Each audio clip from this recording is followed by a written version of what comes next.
आज जो कहानी हम बताएंगे वह एक तरह से जीवन जीने की कला है।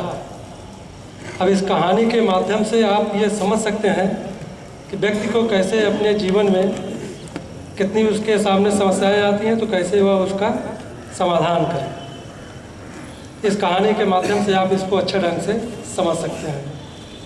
एक बार एक ससुर ने अपने दामाद को 3 लाख रुपए दिए।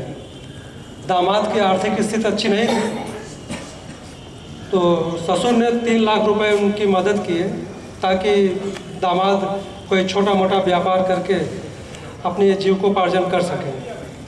तो जब 3 लाख रुपए दामाद को मिला तो उस 3 लाख रुपए से दामाद का व्यापार जो है चल पड़ा, अच्छा रन करने लगा। और उसके बाद जब अच्छा रन करने लगा व्यापार तो ससुर इंतजार करने लगे कि दामाद जो है उनके पैसे लौटाए। 1 महीना बीता, 2 महीना बीता, 1 साल बीता, लेकिन दामाद ने जो है पैसे नहीं लौटाए। और जब पैसे नहीं लौटाते हैं तो क्या स्थिति होती है, क्या प्रतिक्रिया होती है।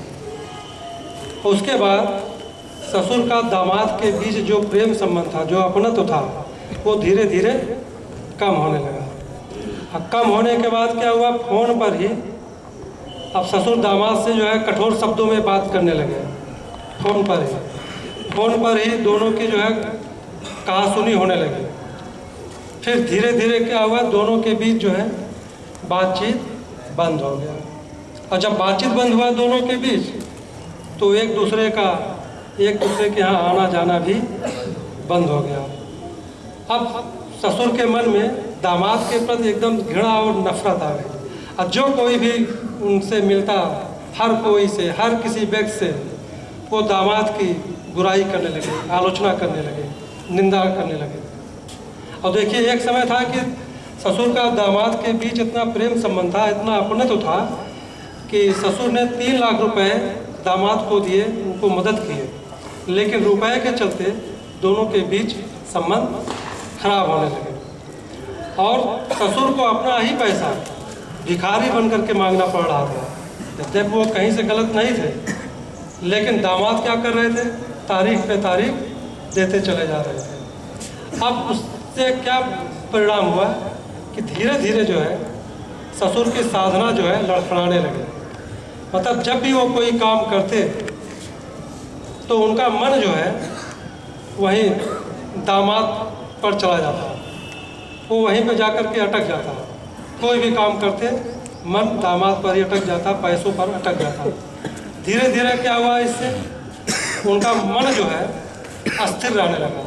किसी काम में मन स्थिर नहीं रहा। और जब मन अस्थिर रहने लगा तो धीरे धीरे उनकी चिंताएं बढ़ने लगी और चिंता से उनके शरीर पर भी जो है प्रभाव पड़ने लगा, उनका स्वास्थ्य खराब होने लगा। और इसके अलावा उनके परिवार के भी इसी आधार पे धीरे धीरे स्थिति खराब होने लगी।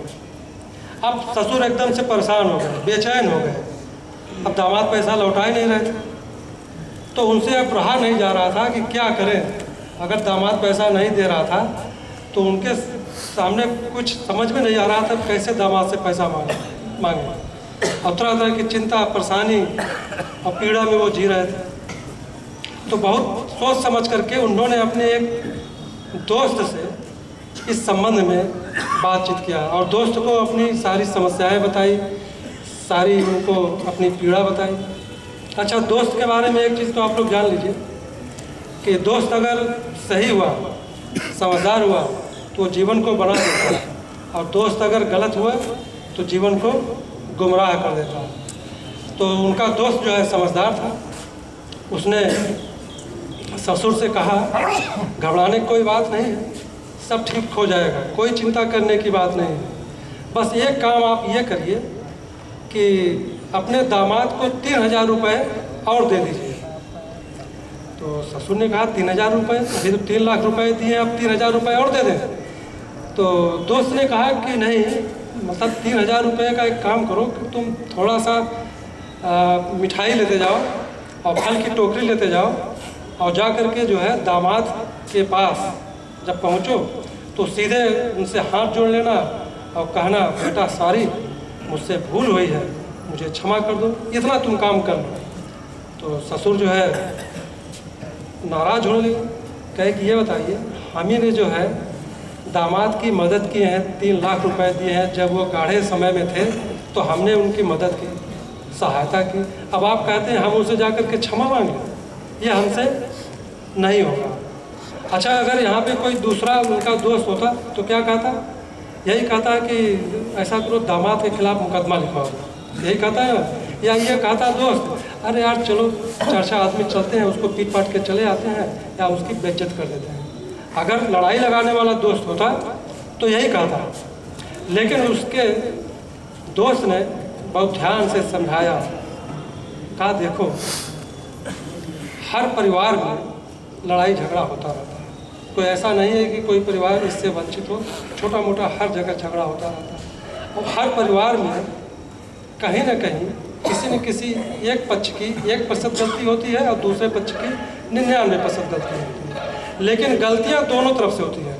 ऐसा हो ही नहीं सकता कि केवल एक पक्ष की गलती हो और दूसरे पक्ष की गलती न हो। तो अब ससुर को समझ में नहीं आ रहा था कि हमारी क्या गलती है। हम समझते हैं यहाँ जो बंदी लोग बैठे होंगे उनको भी नहीं समझ में आ रहा होगा कि आखिर ससुर की क्या गलती है, और ससुर भी इस चीज़ को नहीं समझ पा रहे थे कि उसकी क्या गलती है, उनसे क्या भूल हुई। जबकि दोस्त ने यही कहा कि हर पक्ष से थोड़ी न थोड़ी गलतियाँ या भूल अवश्य होती है। तो दोस्त ने कहा देखिए, अगर हम दूर तक सोचें तो हमें अपनी गलती जो है नज़र आएगी, लेकिन हमको जो है दूर तक सोचना पड़ेगा, समझना पड़ेगा, तब हमें अपनी गलती समझ में आएगी। तो दोस्त ने ससुर से कहा कि तुम्हारी पहली गलती यह है कि जब दामाद ने तुम्हारे पैसे नहीं लौटाए तो तुमने मन ही मन दामाद को बुरा मान लिया, मन ही मन दामाद को जो है बुरा समझ लिया। ये तुम्हारी पहली भूल है। दूसरी भूल तुम्हारी यह है कि तुमने अपने मुंह से जगह जगह दामाद की, मतलब घर परिवार से लेकर के पड़ोसी में, दोस्ती में, रिश्तेदारी में, समाज में, जगह जगह अपने दामाद की निंदा की, बुराई की, आलोचना की। ये तुम्हारी दूसरी भूल थी। उस दोस्त ने कहा तुम्हारी तीसरी भूल यह है कि तुमने अपने दामाद की केवल बुराइयों को देखा, उसकी कमियों को देखा, लेकिन उसकी अच्छाइयों को नहीं देखा। उसके बाद दोस्त ने कहा तुम्हारी चौथी भूल यह है कि तुमने अपने कानों से दामाद की निंदा सुनी, बुराई सुनी, जिसमें तुमको रस मिला, आनंद मिला। उस दोस्त ने कहा इसको ऐसे समझिए कि अगर हम किसी व्यक्ति के मुंह पर उसके दूसरे दोस्त की अगर हम प्रशंसा करें तो हम समझते हैं उसको अच्छा नहीं लगेगा। अगर हम उसके मुंह पर दूसरे दोस्त की बुराई करें तो उसको सुनने में अच्छा लगेगा कि हाँ उसके अंदर ये बुराइयाँ हैं, क्योंकि बुराइयाँ हमें जो है आकर्षित करती हैं। तो उस दोस्त ने कहा कि तुम्हें अपने दामाद की जगह जगह से जो निंदा सुनने को मिली, जो बुराई सुनने को मिली, उसको लेकर के तुम्हारे अंदर जो है एक तरह से निंदा रास्ता तुमको अच्छा लगा। ये तुम्हारी चौथी भूल थी।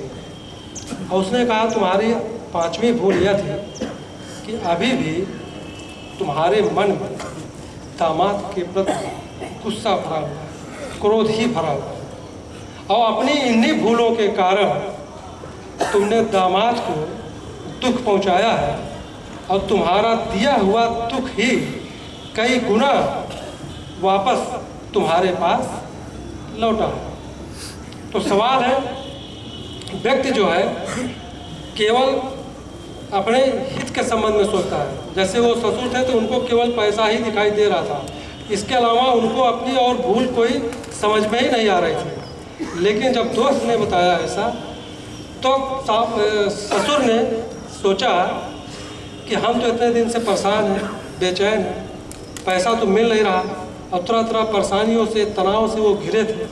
तो उन्होंने सोचा, ससुर ने क्या काम किया, एक दिन जो है मीठा खरीदा, एक फल टोकरी लिया और लेकर के दामाद के यहाँ पहुँच गए। जब दामाद के यहाँ पहुँचे तो दरवाज़ा खटखटाया तो दरवाज़ा जो है उनके नाती ने खोला, और जैसे ही नाती ने देखा कि नाना जी आए हैं तो खुशी से उछल पड़ा और बोला मम्मी पापा से, मम्मी पापा देखो नाना जी आए हैं, नाना जी आए हैं। और मम्मी पापा को तो विश्वास ही नहीं हो रहा था, लेकिन जब उन्होंने दरवाजे पर देखा तो उनको विश्वास हो गया।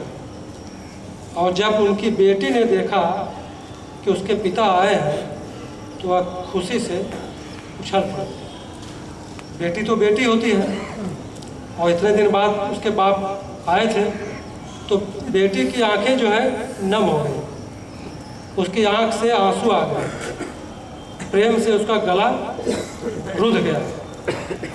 और जब दामाद ने ससुर को देखा और ससुर ने दामाद को देखा तो ससुर ने दोनों हाथ जोड़ लिए और कहे बेटा सॉरी, मुझसे भूल हो गई, मुझे क्षमा करो। और क्षमा शब्द सुनते ही दामाद ससुर के पैरों में गिर पड़ा और अपनी भूल के लिए क्षमा मांगने लगा, अपनी भूल के लिए क्षमा मांगने लगा।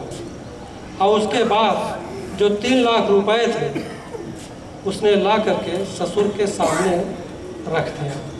तो ससुर ने कहा बेटा आज मैं इन रुपयों को लेने के लिए नहीं आया हूँ, आज तो मैं अपना दुख मिटाने आया हूँ, आज तो मैं अपना भूल मिटाने आया हूँ।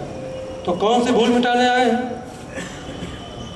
ससुर ने दामाद से कहा कि मेरे मन में तुम्हारे प्रति तरह तरह की बुरी धारणाएं थी, मैंने तुमसे कभी प्रेम से पैसा मांगने का प्रयास ही नहीं किया, हर वक्त गुस्से में, और हमारे अंदर तुम्हारे प्रति कुछ गलत धारणा था। लेकिन आज यहाँ आ करके हमारा मन का मैल जो था वो खत्म हो गया, आज हमारा आना यहाँ पे सफल हो गया और हमारे सारे दुख मिट गए, और आज हमें यहाँ पे खुशी हो रही है।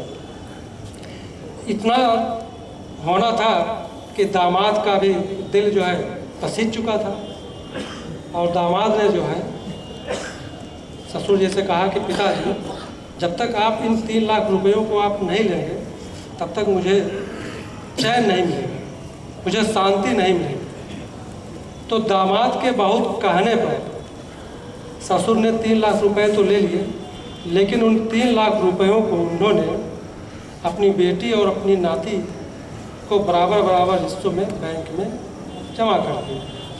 और उसके बाद सभी लोग 1-2 दिन बाद बेटी के घर पहुँचे।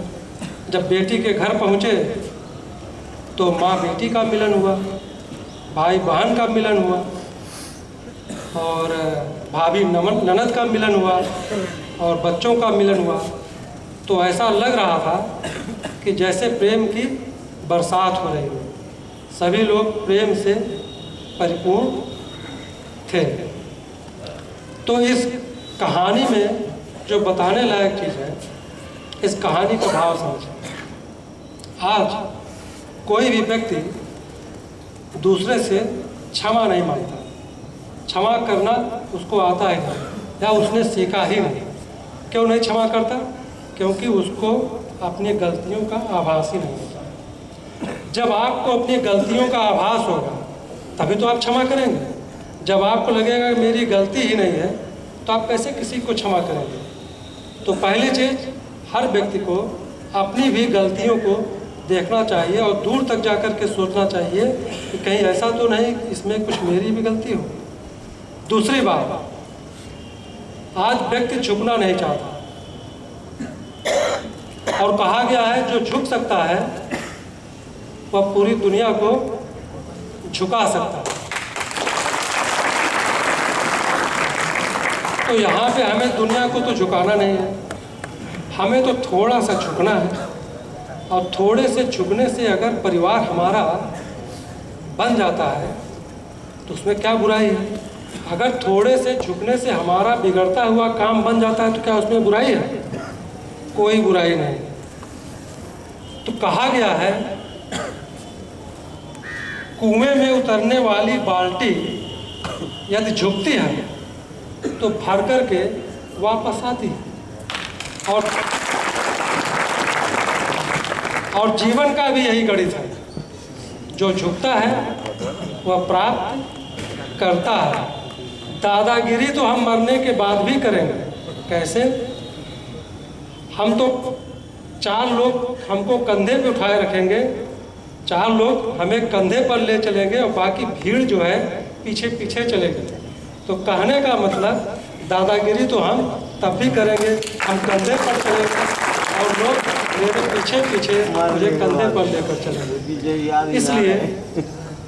इसलिए छुप जाने में कोई बुराई नहीं है। धन्यवाद।